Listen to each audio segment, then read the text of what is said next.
ఇక నేను ఎవరు పరీక్షించారు, పరిశీలించారు. Right sir. చాలామంది ప్రముఖులు సంతాపం వ్యక్తం చేస్తూ ఉన్నారు. రామోజీరావు గారు లేకపోవడం, మన మధ్య లేకపోవడం ఎవ్వరూ తీర్చలేని లోటు, మీడియా రంగానికి కూడా చాలా లోటు. జనసేన అధినేత పవన్ కళ్యాణ్ కూడా కొద్దిసేపటి క్రితం ట్వీట్ చేశారు. ఈనాడు గ్రూప్ సంస్థల చైర్మన్, రైతు బిడ్డగా ప్రస్థానాన్ని ప్రారంభించి వ్యాపారవేత్తగా అంచెలంచెలుగా ఎదిగిన రామోజీరావు గారు ఈ ఉదయం తుదిశ్వాస విడిచారు సార్. ఈనాడు సంస్థతో మీకు సుదీర్ఘకాలం అనుబంధం ఉంది, దాంతోపాటు ఆయన కుటుంబంతో కూడా మీకు పరిచయం ఉంది. జర్నలిజంలో ఆయన చేసిన, రామోజీరావు గారు చేసిన సేవల గురించి. మీరు అన్నట్లు నేను ఈనాడుతో దశాబ్దాల అనుబంధం. నాకు నేను ఈనాడులో పనిచేయలేదు, కానీ ఈనాడు పత్రికకు దశాబ్దంకు పైగా వారి ప్రతిభ అనే సప్లిమెంట్ కాలం రాశాను. ఎడిటోరియల్ పేజీకు అనేక సందర్భాల్లో వ్యాసాలు రాశాను. ఈనాడు జర్నలిజం స్కూల్కు దాదాపు 15 ఏళ్ళు రిపోర్టింగ్ నేనే చెప్పాను. సోమాజిగూడలో ఉన్నప్పుడు చెప్పాను, ఫిలిం సిటీకి వెళ్ళాక కూడా చెప్పాను. అందువల్ల ఈనాడు పత్రికతో నాకున్న అనుబంధము వల్ల 25 సంవత్సరాల ఈనాడు వార్షికోత్సవ సందర్భంగా వాళ్ళు ఒక సప్లిమెంట్ ఇంటర్నల్గా వాళ్ళ సిబ్బంది కోసం సప్లిమెంట్ ఇస్తే బయట నుంచి దాదాపు ఒక్కరో ఇద్దరు రాశారు. అందులో నేను కానీ 25 వసంతాలు ఈనాడు అని నాకు ఇప్పటికి గుర్తు. ఈనాడు చదవంది రోజు గడవదు అని దానికి శీర్షిక పెట్టారు. సో అలాగే ఆ కుటుంబంతో నాకు పరిచయం అంటే రామోజీరావు చిన్న కొడుకు సుమన్, కిరణ్ కూడా తెలుసు నాకు, పెద్ద కొడుకు. సో అలాగే చిన్న కొడుకు సుమన్ నా స్టూడెంట్. సో ఆయన జర్నలిజం విద్యార్థి, నా first batch student. So Kiran ఏమో జర్నలిజంలో ప్రొఫెషనల్గా తెలుసు, కానీ సుమన్ నాకు పర్సనల్గా తెలుసు. ఎందుకంటే అతను నాకు 1988లో నేను ఉస్మాన్ యూనివర్సిటీ జర్నలిజం అసిస్టెంట్ ప్రొఫెసర్గా చేరిన రోజు నా first batch student, very brilliant student. So అలా నేను ఆ రోజు ఆశ్చర్యపోయేవాడిని. ఆర్ట్స్ యూనివర్సిటీకి రామోజీరావు అంటే మామూలు విషయం కాదు, అందరికీ ఆయన స్థాయి చెప్పాల్సిన అవసరం లేదు కదా. సో రామోజీరావు కొడుకు చదువుతున్నాడన్న సంగతి ఆ బిల్డింగ్లో కూడా ఎవరికి తెలిసేది కాదు. అంత లో ప్రొఫైల్ పోటీ మెయింటైన్ చేసేవారు. ఎక్కడా ఆర్భాటాలు లేవు, హంగామా లేదు. ఒక సాధారణ విద్యార్థి ఎలా ఉంటాడో అలాగే ఉండేవాడు. ఎందుకంటే మాది జర్నలిజం డిపార్ట్మెంటు, ఈనాడు సంస్థ అంటే జర్నలిజంలో టాప్ సంస్థ. రామోజీరావు అంటే ఒక ప్రఖ్యాత సంపాదకులు. అయినా కూడా ఆయన ఒక సాధారణ విద్యార్థిలాగా ఉండేవాడు. ఒక అసైన్మెంట్ ఇస్తే చేయకపోతే తెల్లారి వచ్చి క్షమాపణ చెప్పేవాడు, సరే అని. అలా ఆ రామోజీరావు కుటుంబంతో ఆ పరిచయం కూడా ఉంది. నేను పీపుల్స్ ఎన్కౌంటర్ అని రామోజీరావు గారు సినిమా తీసినప్పుడు దానిపైన ద ఇండిపెండెంట్ అనే పత్రిక, ఇంగ్లీష్ పత్రిక వ్యాసం రాసేటప్పుడు రామోజీరావు గారిని దాదాపు 45 minutes to 1 hour ఇంటర్వ్యూ కూడా చేశాను. సో అలాగే సుమన్ ఈనాడు ఎడిటోరియల్ బాధ్యతల్లో ట్రైన్ అవుతున్న సమయంలో వెళ్ళినప్పుడు కూడా మా నాన్నగారు ఉన్నారు సార్, కలిసి వద్దామంటే వెళ్ళాను. ఎందుకు ఈ పరిచయంతోనే కాదు, నా స్టూడెంట్స్ కొన్ని వందల మంది ఈనాడులో పనిచేసి ఈనాడు నుంచి బయటకు వచ్చారు. మీరు ఇలా తెలుగు మీడియా తీయండి, టెలివిజన్ కావచ్చు, పత్రికలు కావచ్చు, అసలు ఈనాడు పత్రికలో చదివిన వారే ఉంటారు. సో ఒక అభ్యర్థి ఒక మీడియా సంస్థకు ఉద్యోగానికి కొరకు వస్తే నేను ఈనాడు ట్రైన్ అంటే ఇక అడగరు, ఇక నీకు ఇమీడియట్గా జాబ్ వచ్చేస్తుంది. ద మూమెంట్ యూ టెల్ ఈనాడు ట్రైన్ జాబ్ వచ్చేస్తుంది, ఇక నువ్వు ఏది అడగరు. నాకు ఇప్పటి గుర్తు TV9 పెట్టిన మొదట్లో ఇంకా రిక్రూట్మెంట్ ఎందుకు మొదలు పెట్టలేదంటే ఈనాడు బ్యాచ్ కంప్లీట్ కాలేదు సార్ అన్నాడు నవ్వుతూ. అంటే ఈనాడు జర్నలిజం స్కూల్లో చదివిన వాళ్ళ కొరకు ఎదురు చూస్తున్నామని.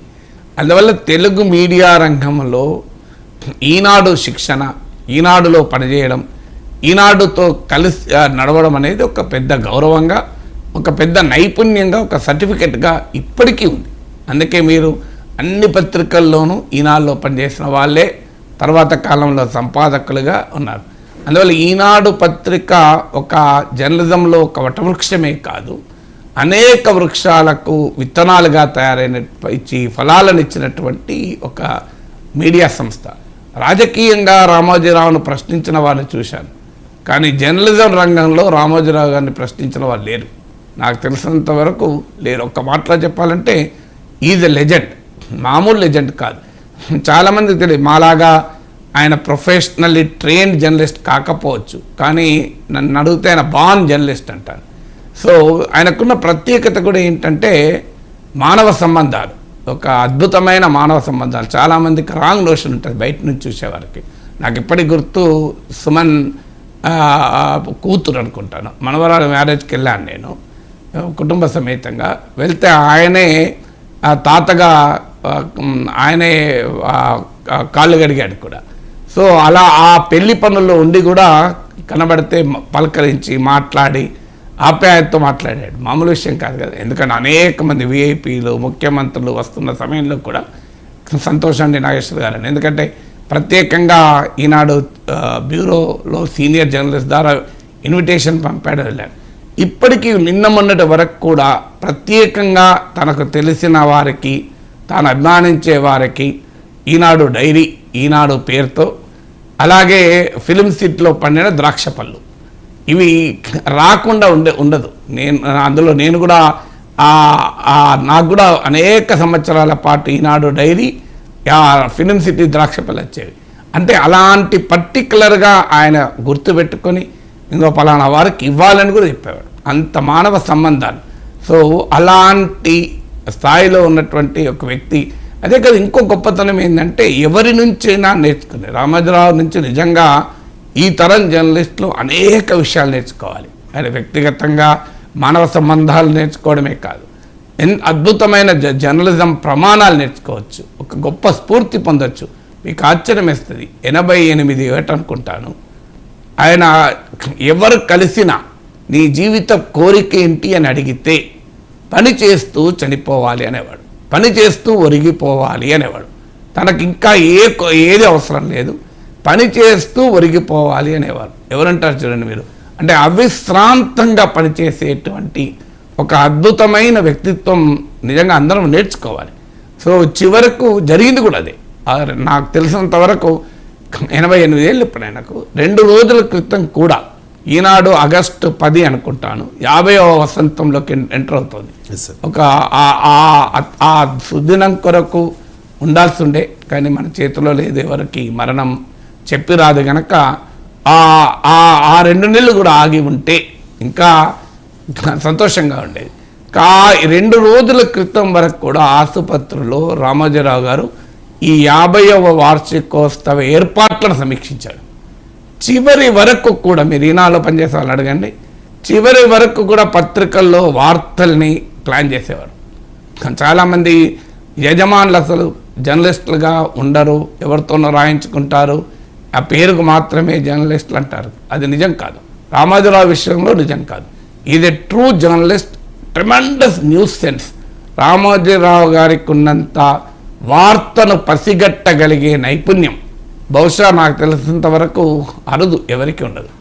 ఎంత అద్భుతమైన వార్తను పసిగట్టగలుగుతారు. అందుకే ఆయన ఈనాడు స్టార్ట్ చేయడమే, నేను అప్పుడు చాలా చిన్నపిల్లవాడిని, బాల్యము. సో గోడల మీద అడ్వర్టైజ్మెంట్ చూసేవాడిని. తెల్లవారక ముందే ఇల్లు చేరే దినపత్రిక అనే నినాదం ఇచ్చాడు.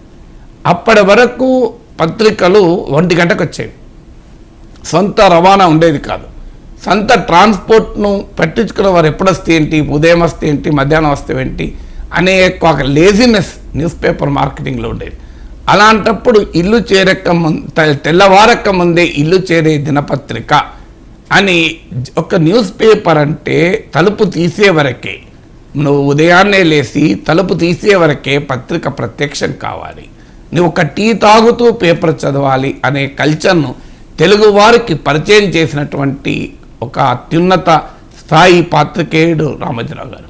సో ఇది మామూలు విషయం కాదు. మీకు ఇవాళ జనరేషన్కి చాలా సింపుల్గా అనిపించవచ్చు, కానీ ఆ రోజు జనరేషన్కి అయితే అదొక అద్భుతం. అలాగే కాదు, మీకు ఉత్తర తెలంగాణలో నక్సలైట్ల ఉద్యమాలు బాగా నడిచే రోజుల్లో రాత్రి 9 తర్వాతనే చాలా పరిణామాలు జరిగేది. ఆ పరిణామాలు నక్సలైట్ల దాడులు కావచ్చు, ఎన్కౌంటర్లు కావచ్చు, ఏదైనా రాత్రిపూట జరిగేది. సో న్యూస్ పేపర్లన్నిటికీ 9 o'clock డెడ్ లైన్ ఉంటుంది కనుక అప్పుడు ఆ రోజుల్లో ఇంకా టెక్నాలజీ ఇంత డెవలప్ కూడా కాలేదు, ఇంత ఎడిషన్స్ కూడా విస్తరించలేదు. హైదరాబాద్ నుంచే పేపర్ పోవాలి, డాక్ ఎడిషన్ అంటారు. సో అది 9కు డెడ్ లైన్ పెట్టుకొని పేపర్ క్లోజ్ చేసి న్యూస్ ఇక తీసుకోమని చెప్పేసి పంపించేవారు. దానివల్ల ఏమయ్యేదంటే చాలా పత్రికలు ఆ న్యూస్ పోయేది, రాక 9 తర్వాత వచ్చే న్యూస్ మిగతా పత్రికలు వచ్చేది కాదు. అప్పుడు రామోజీరావు గారు చేసింది ఏంటంటే ఎడిషన్లను ఇతర టౌన్లకు పట్టుకెళ్ళారు. కరీంనగర్ నుంచి ఎడిషన్ పెట్టాడు. దాంతో రాత్రి 12 వరకు కూడా ప్రచురితమైన వార్తను కవర్ చేయగలిగే అవకాశం వచ్చింది. ఎందుకంటే ఇక్కడ నుంచి ఆదిలాబాద్ పోవడం కన్నా కరీంనగర్ నుంచి ఆదిలాబాద్ పోవడం దగ్గర అవుతుంది కనుక. సో ఎప్పుడైతే ఈ టైం గ్యాప్ తగ్గించాడో న్యూస్ గ్యాప్ కూడా తగ్గింది. దానివల్ల నీకు ఏ పత్రికలో రాని వార్తలు కొన్ని సందర్భాల్లో ఈనాడులో వచ్చేవి. దాన్ని కూడా మార్కెటింగ్ ఎంత అద్భుతంగా చేశాడంటే ఈనాడు చదవకపోవడం వల్ల మీరు ఏ వార్త కోల్పోయారని చెప్పి మళ్ళీ పాఠకుల దగ్గర తీసుకెళ్ళాడు. ఇంకో ఈ వార్త మిగతా పత్రికల్లో రాలేదు, ఈనాడులోనే వచ్చింది. అంత సమర్థవంతమైన మార్కెటింగ్ సెన్స్ కూడా. చాలామంది రామోజీరావు పెద్ద టవరింగ్, ఎవరి మాట వినడు అనుకుంటారు. అది పూర్తిగా అబద్ధం.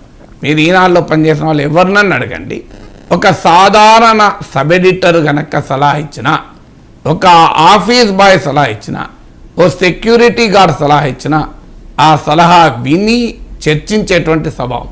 ఇప్పుడు పొద్దున్నే మిత్రుడు రఘుబాబుతో మాట్లాడుతుంటే ఆయన చెప్తున్నాడు, ఆయన చాలా యంగ్ సబ్ ఎడిటర్గా ఉన్నప్పుడు హైదరాబాద్